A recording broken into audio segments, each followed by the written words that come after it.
तीसरा चैप्टर दशमलव भिन्न का पार्ट 3। इस पार्ट में क्वेश्चन नंबर 21 से 30 तक सॉल्व करेंगे।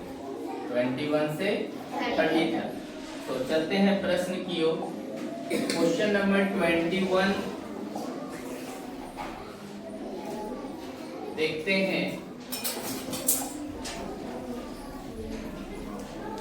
अभी आप लोग को गुना करने का ट्रिक्स बताया गया। अब हम लोग शॉर्टकट ट्रिक्स देखते हैं। देखो एकदम आसान तरीका से गुना कैसे करेंगे। 60.004 गुने 0.0 इतना लंबा हम लोग गुना करते थे, लेकिन अब एकदम आसान तरीका हम लोग सीखेंगे। पहले देखेंगे पॉइंट को, दशमलव को ध्यान नहीं देना। पहले हम लोग 7 से पहले सब में गुना करेंगे। इसके पहले 0 है तो 7 से पहले गुना करेंगे तो 7 चौके 28 के 8 हाथ में 2। 7 को 0 से गुना करेंगे 0, यानी पैंचा में 2 बचा हुआ। ठीक है, 7 0 0, 7 को 0 से 0, 7 6। अब ध्यान देना, इसके पहले 0 है तो उसका अब देखते हैं दशमलव के बाद यहाँ 1 2 3 अंक और यहाँ है 1 और 1 3 और 2 5 है। तो 1 2 3 4 5 यहाँ दशमलव कर दीजिए। ज्यादा लंबा गुना करना पड़ा क्या? समझ में आ गया? कैसे करेंगे? तो ये देखना है ऑप्शन हमारा कौन सा बन रहा है, 4.2002 यानी ऑप्शन हो जाएगा हमारा।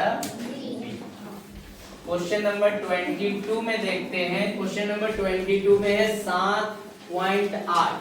7.8 में से 4.3 घटाकर, 4.3 को क्या करना है, घटाकर उसे 20 के आधे से गुना करने पर क्या प्राप्त होगा। तो पहले यहाँ घटा देते हैं। 8 में से 3 गया तो कितना बच गया, 5 दशमलव हो जाएगा। 7 में 4 जाएगा तब कितना, 3.5 को क्या बोल रहा है, 20 के आधे से गुना कीजिए, यानी आधा करना है तो 2 से भागा देना होगा।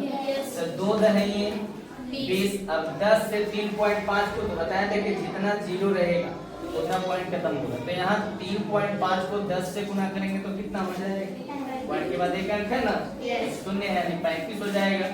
यानी ऑप्शन हमारा कौन सा हो जाएगा, सी। क्वेश्चन नंबर है 23 में है 3% को दशमलव के किस रूप में लिखा जा सकता है। तो 3% है, 3% का मतलब 100। तो 100 से इसको भागा देना है। तो ये बताए थे कि जितना 0 रहेगा उतना के पहले पॉइंट। तो यहाँ पर 2 0 है तो एक अंक तो मेरा पहले से ऑलरेडी है। एक यहाँ क्या करना पड़ेगा तब ना हम लोग पॉइंट देंगे।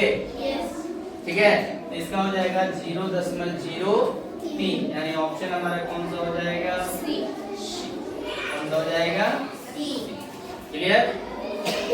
नेक्स्ट अगले प्रश्न की ओर चलते हैं। Question number 24। क्वेश्चन नंबर 24 प्रश्न क्या कह रहा है।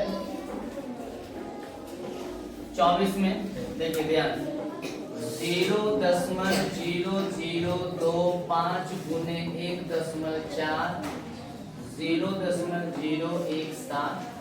पहले बताया थे कि दशमलव हटाना पड़ेगा। तो यहाँ दशमलव हटाते हैं और यहाँ भी हटाते हैं। दशमलव के बाद यहाँ कितना अंक है, 4 अंक है। दशमलव के बाद यहाँ भी 4 बराबर हो गया। ये दशमलव को हटाते हैं तो 1 और दशमलव के बाद कितना है, 1 अंक, तो 0 कर दिए। अब देखो यहाँ काटो, 25 सत्ते कितना होगा, 175 और 7 गुना 14 यानी 2 बटा कितना हो गया, 10। अब 10 से तो 0 आ गया है तो यहाँ हो जाएगा 0.2 यानी आंसर कौन सा हो जाएगा हमारा, ये हमारा आंसर। क्लियर। क्वेश्चन नंबर है 25। क्वेश्चन नंबर 25 में क्या कह रहा है, 1 - 0.01 into 0.01। ठीक है, अब एक में हमको 0.01 को घटाना है। तो पहले भी आप लोग को बताएं कि 1 के बाद दशमलव से हम लोग क्या दे देना है, 0 एक। अब इसमें माइनस कीजिए, 10 में किया तो 9 यहाँ बचा, 9 यहाँ क्या बचा, 0। ठीक है, तो यहाँ हो जाएगा 0.99 गुने 0.01। अभी तुरंत गुना करने का ट्रिक्स बताया ना। अब एक से, इसके पहले जीरो को नहीं देखना, एक से 1 नवा 9 1 नवा 9 हो गया। अब देखना दशमलव के बाद यहाँ कितना अंक है, 2। यहाँ दशमलव के बाद कितना अंक है, 2। 2 और 2 4, तो यहाँ मेरा अंक कितना है, 2। तो 2 0 और हम लोग को बैठाना होगा तभी तो 4 होगा। उसके बाद यहाँ दशमलव देंगे। क्लियर? यस। अब देखते हैं ऑप्शन कौन सा है, 0.0009, यानी ऑप्शन कौन सा हो जाएगा हमारा, बी में ना। यस। क्लियर? चलते हैं अगला प्रश्न की ओर। क्वेश्चन नंबर 26 में हमारा क्वेश्चन है, देखिए ध्यान से, एकदम गुना करने का आसान तरीका। 0.1 गुने 0.1 गुने 0.-0.01 गुने 0.01 गुने 0.01। ज्यादा लंबा गुना करने में समय को बर्बाद नहीं करना है, एकदम आसान तरीके से समझिए। देखिए एक एकम हो गया। अब देखना है पॉइंट के बाद 1 अंक 2 अंक 3 अंक, अब मेरा एक ही अंक है तो यहाँ क्या करना पड़ेगा, हम लोग को 0 देना पड़ेगा। माइनस, अब यहाँ देखो यहाँ भी एक एकम एक पॉइंट के बाद 2 2 4 और 2 6 अंक है। अब मेरा है वो, तो यहाँ पर क्या करना पड़ेगा, 1 2 3 4 5, तब ना उसके पहले पॉइंट देंगे। ठीक है, अब यहाँ घटाना है, तो घटाने का नियम आप लोग जानते हो, एकदम आराम से यहाँ इस तरह से लिखना, 0.1 2 3 4 5 1 1 2 3। ठीक है, अब यहाँ 10 में 1 गया 9, यहाँ बचा 9, यहाँ बचा 9, यहाँ हो गया 0 0 बना 0 0 0, यानी आंसर हो जाएगा 0.00099, यानी 26 में देखिए कौन सा आंसर होगा, कौन सा होगा, क्लियर? क्वेश्चन नंबर है 27। 20 गुना समझ में आ गया। अब ज्यादा लंबा गुना करने की जरूरत नहीं ना है, समझाने के लिए आप लोग को बताया गया था, अभी तक आसान तरीके से गुना करेंगे। 27 में कह रहा है 25.784 प्लस 9.024 प्लस 18.704 में क्या जोड़ा जाए, अभी तुरंत बताएं, क्या जोड़ देते हैं सर, x, क्या जोड़ देते हैं, x की प्राप्त 100 हो जाए, कितना लाना है, 100। अब यहाँ देखिए सबको पहले जोड़ेंगे हम लोग, तो देखिए पॉइंट के बाद यहाँ भी 3 अंक है, यहाँ भी 3, यहाँ भी 3, तो 4 और 4 8 और 4 12 के एकदम आराम से 12 के 2 हाथ में 1 1 0 1 1 2 3 3 और 8 11 के 1 हाथ में 1 7 1 8 8 और 0 8 और 7 15 के 5 हाथ में 1। अब यहाँ देखना है दशमलव है तो दशमलव दे दिए, 1 8 1 9 9 और 9 8 1 9 और 9 18 और 5 18 2 20 23 के 3 हाथ में 2 2 और 1 3 3 और 2 5, यानी कितना रुपया आ गया, 53.512 प्लस x बराबर 100, तो x बराबर हो जाएगा 100, ये प्लस में तो कहाँ चला जाएगा, 53.512। अब 100 में इसको घटा दीजिए, तभी तुरंत बताए थे 100, इधर 0 0 देते हैं पॉइंट के बाद, यहाँ हो जाएगा 53.512 और यहाँ का दे देना है 0। 10 में 2 गया तो 8, यहाँ बचा 9, 9 में से गया तो 8, यहाँ 9 में 5 गया तो 4, यहाँ 9 में 3 गया तो 6, 9 में 5 गया तो 4, यानी 46.488, यानी आंसर हमारा हो जाएगा कौन सा, क्वेश्चन 27 का आंसर हो जाएगा ऑप्शन। क्लियर? अब चलते हैं अगले प्रश्न की ओर। क्वेश्चन नंबर है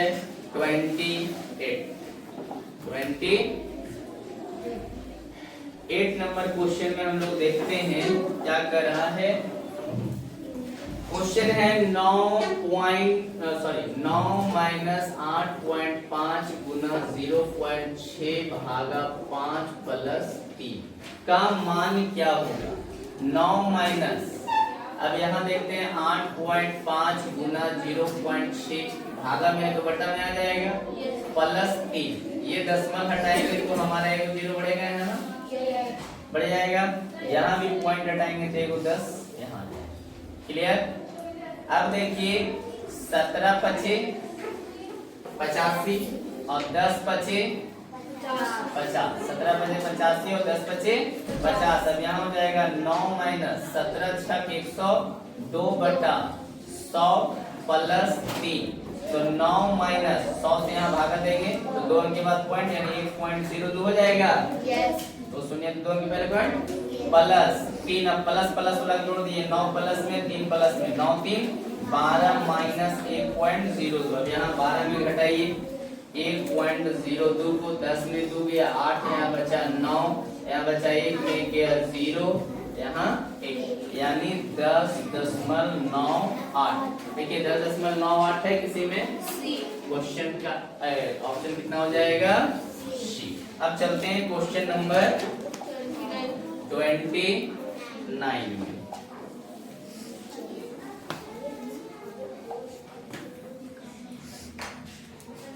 क्वेश्चन नंबर 29 में क्या कह रहा है,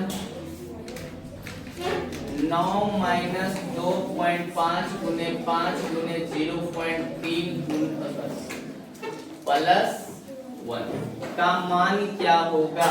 तो सबसे पहले हम लोग गुणा का काम करते हैं इस चीज का, या देखिए हम पॉइंट हटाने का सीखे, पॉइंट के बाद एक अंक है तो 10 हो गया, यहाँ भी पॉइंट हटाएंगे तो कितना हो जाएगा 10। अब इसको गुना कर दीजिए, कितना गुना करना है, 9 माइनस 25 को 5 से गुना करेंगे तो 125, 125 को अगर हम 3 से गुना करेंगे तो 5 दिया 15, 5 हाथ में 3 दूना 6 और 1 7, 3 एकम 3, तो कितना हो जाएगा 375 बटा 100 प्लस 1। तभी तुरंत बताए थे यहाँ नियम क्या, 2 0 है तो 2 अंक के पहले पॉइंट हो जाएगा प्लस 1। अब ये 9 प्लस में 1 प्लस में, तो 9 और 1 10 में 3 75 को घटाना है, 10 माइनस 3.7 5, 10 में 5 गया तो 5, यहाँ बचा 9, 9 में 7 गया तो 2, यहाँ बचा 9, 9 में 3 गया तो 6 यानी 6.2 5 आंसर हो जाएगा इसका, यानी ऑप्शन हो जाएगा हमारा डी। ठीक है, चलते हैं नेक्स्ट प्रश्न की ओर, और इस पार्ट का लास्ट प्रश्न है क्वेश्चन नंबर 30। अगला प्रश्न हम लोग देखेंगे अगले पार्ट में। अगर जिसको छूट जाता हो तो पहले वाले पार्ट को देख लेंगे। पार्ट 1 में हम लोग को थ्योरी दिया गया है और 1 से 10 तक क्वेश्चन भी सॉल्व किया गया है। पार्ट 2 में 11 से 20 तक, और ये पार्ट 3 में 21 से 30 तक क्वेश्चन सॉल्व किया जा रहा है। अब देखिए 30 में क्वेश्चन क्या कर रहा है, 3.244 प्लस 839.04 के योग में से इतना के योगफल को घटाने पर, तो घटाना यानी माइनस, तो यहाँ हो जाएगा 129.4 प्लस 3.6। क्वेश्चन एक बार फिर से मिला लेंगे, 3.244 प्लस 839.04 के योग में से 129.4 माइनस प्लस 3.64 के योगफल को घटाने पर। तो पहले इसको जोड़ लेते हैं, तो यहाँ देखिए पॉइंट के बाद 3 अंक और यहाँ पॉइंट के बाद 2 अंक, तो 4 का 4 हो जाएगा, ये 4 इसमें जुड़ जाएगा, 4 और 4 8, 2 और 0 2 दशमलव देंगे। अब यहाँ इसको जोड़ेंगे, 9 3 12 के 2 हाथ में 3 और 1 4 8 का 8 माइनस, अब इसको जोड़ना है, यहाँ दशमलव के बाद 1 अंक है, यहाँ दशमलव के बाद 2 अंक, तो 4 का 4 हो जाएगा, 4 6 10 के 0 हाथ में 1 9 3 12 और 1 13 के हाथ में 1 2 और 1 3 1 का दिक्कत। अब इसको घटाना है, तो 4 में यहाँ 3 अंक है, यहाँ 2 अंक, तो 4 में 4 रह जाएगा, 8 में 4 गया तो 4, 2 में 0 गया तो 2 दशमलव देंगे, 2 में 3 नहीं जाएगा 12, 12 में 3 गया तो 9 यहाँ बचा 3, 3 में 3 गया 0, 8 में 1 जाएगा तो 7, यानी 709.244, 709.244, यानी ऑप्शन हमारा कौन सही होगा? डी। क्लियर? इस पार्ट में